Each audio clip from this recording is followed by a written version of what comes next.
উসজুদলি আদম, আদমকে সেজদা করো, আদমের দিকে সেজদা দাও।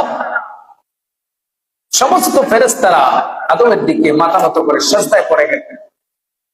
কেন? আদমের কপালে নূরে মুহাম্মদ ছিল।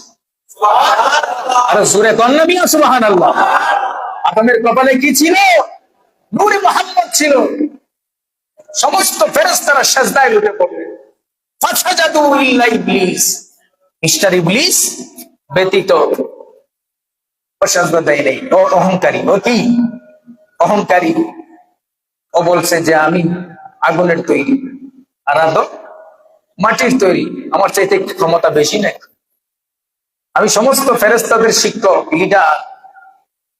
আল্লাহ বলেন যা, তার অহংকার শেষ করে দিলাম, তোকে শয়তান বানায়া দিলাম, ধ্বংস করে দিলাম। আল্লাহ এমন ভাবে তার অহংকারকে ধ্বংস করলেন, জান্নাতের ভিতর থেকে লাত্তি মেরে দুনিয়ার মধ্যে পাঠাইলেন অভিশপ্ত করে। কি করে? অভিশপ্ত করে। কিন্তু সেই শয়তান আসছে আমাদের কাছে, আমাদেরকে তার সমস্ত ওয়াসওয়াসা দিয়ে পাকড়াও করে মুমিন থেকে মুনাফিক কাফের পরিণত করার জন্য। ঠিক না বেঠিক?